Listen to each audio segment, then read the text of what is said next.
ये हाल सुनकर भी शहरयार को अपने भाई के कथन पर विश्वास न हुआ। वह क्रुद्ध स्वर में बोला, क्या हमारे देश की सारी बेगमें व्यभिचारिणी हैं? मुझे तुम्हारे कहने का विश्वास नहीं होगा जब तक मैं खुद अपनी आंखों से यह न देख लूं। संभव है तुम्हें भ्रम हुआ हो। शाहजमां ने कहा, भाई साहब, आप खुद देखना चाहते हैं तो ऐसा कीजिए कि दोबारा शिकार के लिए आज्ञा दीजिए। हम आप दोनों फौज के साथ शहर से कूच करके बाहर चलें। दिन भर अपने खेमों में रहें और रात को चुपचाप इसी मकान में आ बैठें। फिर निश्चय ही आप वह सारा व्यापार अपनी आंखों देख लेंगे जो मैंने आपको बताया है। शहरयार ने यह बात स्वीकार करके दरबारियों को आज्ञा दी कि कल मैं फिर शिकार को जाऊंगा। अतः दूसरे दिन प्रातःकाल ही दोनों भाई शिकार को चले और शहर के बाहर जाकर अपने खेमों में ठहरे। जब रात हुई तो शहरयार ने मंत्री को बुलाकर आज्ञा दी कि मैं एक जरूरी काम से जा रहा हूँ, तुम फौज के किसी आदमी को यहाँ से जाने न देना। तत्पश्चात दोनों भाई घोड़ों पर सवार होकर गुप्त रूप से शहर में आए और सवेरा होने के पहले ही शाहजमां के महल की उसी खिड़की में आ बैठे जिससे शाहजमां ने सारा कांड देखा था। सूर्योदय के पूर्व ही महल का चोर दरवाजा खुला और कुछ देर में बेगम अपने 19 स्त्री वेशधारी हबशियों के साथ वहां से निकलकर बाग में आई और मसूद को पुकारा।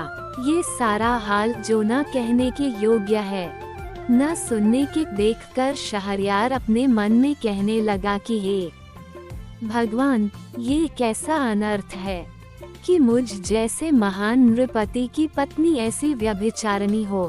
फिर वह शाहजमां से बोला कि यह अच्छा रहेगा कि हम इस क्षण भंगुर संसार को, जिसमें एक क्षण आनंद का होता है दूसरा दुख का, छोड़ दें और अपने देशों और सेनाओं का परित्याग करके अन्य देशों में शेष जीवन काटें और इस घृणित व्यापार के बारे में किसी से कुछ न कहें। शाहजमां को ये बात पसंद नहीं आई, किंतु अपने भाई की अत्यंत दुखी दशा देखकर उसने इनकार करना ठीक न समझा और बोला, भाई साहब, मैं आपका अनुचर हूँ और आपकी आज्ञा को पूर्ण रूप से मानूंगा, लेकिन मेरी एक शर्त है। जब आप किसी व्यक्ति को अपने से अधिक इस दुर्भाग्य से पीड़ित देखें तो अपने देश को लौट आएं। शहरयार ने कहा, मुझे तुम्हारी यह शर्त स्वीकार है, लेकिन मेरा विचार है कि संसार में किसी मनुष्य को हमारे जैसा दुख नहीं होगा। शाहजमां ने कहा, थोड़ी सी ही यात्रा करने पर आपको इस बात का पता अच्छी तरह से चल जाएगा। अतः वे दोनों छुपकर एक सुनसान रास्ते से नगर के बाहर एक ओर को चले। दिन भर चलने के बाद रात को एक पेड़ के नीचे लेटकर सो रहे। दूसरे दिन प्रातःकाल वे वहां से भी आगे चले और चलते चलते एक मनोरम वाटिका में पहुँचे जो एक नदी के तट पर बनी हुई थी। इस वाटिका में दूर दूर तक घने और बड़े बड़े वृक्ष लगे थे। वहां एक वृक्ष के नीचे बैठकर वे सुस्ताने लगे और बातचीत करने लगे।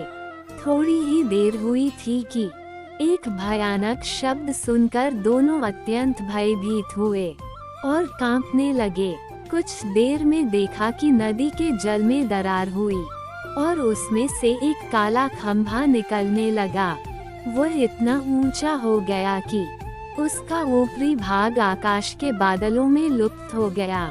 ये कांड देखकर दोनों भाई और भी भयभीत हुए और एक ऊंचे वृक्ष पर चढ़कर उसकी डालियों और पत्तों में छुपकर बैठ गए। उन्होंने देखा कि काला खंभा नदी के तट की ओर बढ़ने लगा और तट पर आकर एक महाभयानक दैत्य के रूप में परिवर्तित हो गया।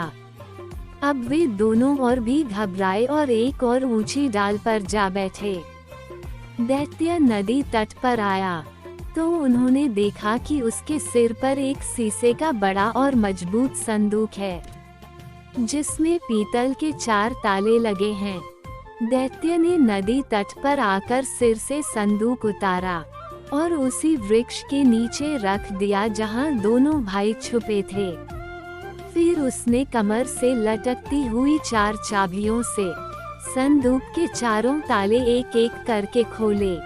संदूक खोला तो उसमें से एक अति सुंदर स्त्री निकली जो उत्तमोत्तम वस्त्राभूषणों से अलंकृत थी।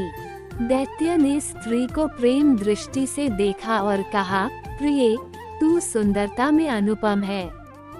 बहुत दिन हो गए जब मैं तुझे तेरे विवाह की रात को उड़ा लाया था। इस सारे काल में तू बड़ी निष्कलंक और मेरे प्रति वफादार रही है। मुझे इस समय बड़ी नींद आ रही है, इसलिए तेरे निकट सोना चाहता हूँ। ये कहकर वह महाभयानक आकृति वाला दैत्य उस स्त्री की जांघों पर सिर रख कर सो गया। उसका शरीर इतना विशाल था कि उसके पांव नदी के जल को छू रहे थे। सोते समय उसकी सांस का स्वर ऐसा हो रहा था जैसे बादल गरज रहे हों। सारा वातावरण उस ध्वनि से कंपायमान हो रहा था। एक बार संयोग से जब स्त्री ने ऊपर की ओर देखा तो उसे पत्तियों में छुपे हुए दोनों भाई दिखाई दिए। उसने दोनों को नीचे उतरने का संकेत किया। उसके उद्देश्य को समझकर दोनों का भाई और बढ़ा। दोनों ने इशारे ही से उससे विनती की कि हमें पेड़ ही पर छुपा रहने दो।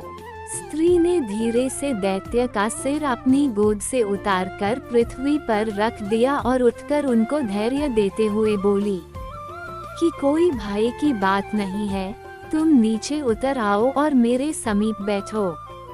उसने ये भी धमकी दी कि अगर न आओगे तो मैं दैत्य को जगा दूंगी और वह तुम दोनों को समाप्त कर देगा। ये सुनकर वे बहुत डरे और चुपचाप नीचे उतर आए।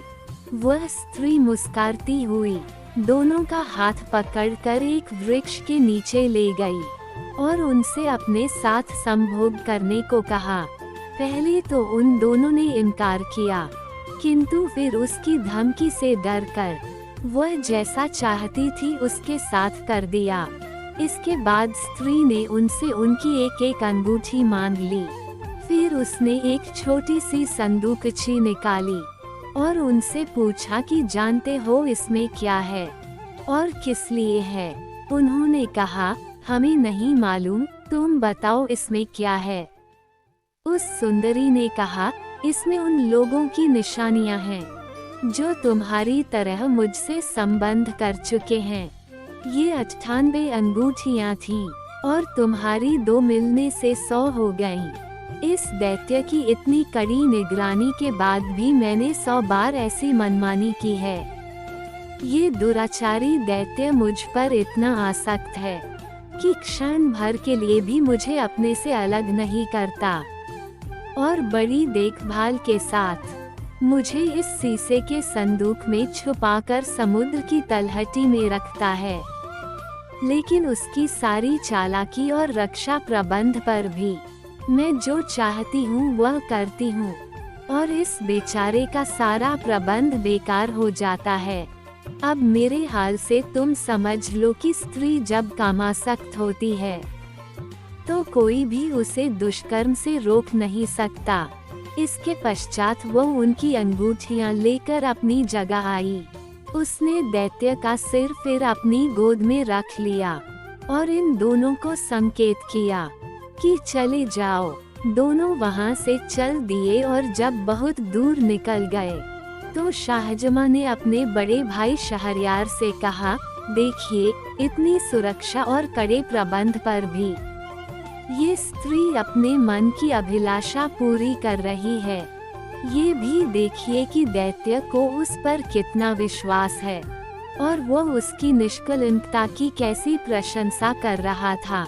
अब आप ही न्यायपूर्वक बताएं कि इस बेचारे पर हम लोगों से अधिक दुर्भाग्य है या नहीं।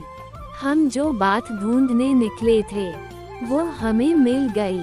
अब हमें चाहिए कि अपने अपने देशों को चलें और किसी स्त्री से विवाह न करें, क्योंकि शायद ही कोई स्त्री निष्पाप हो।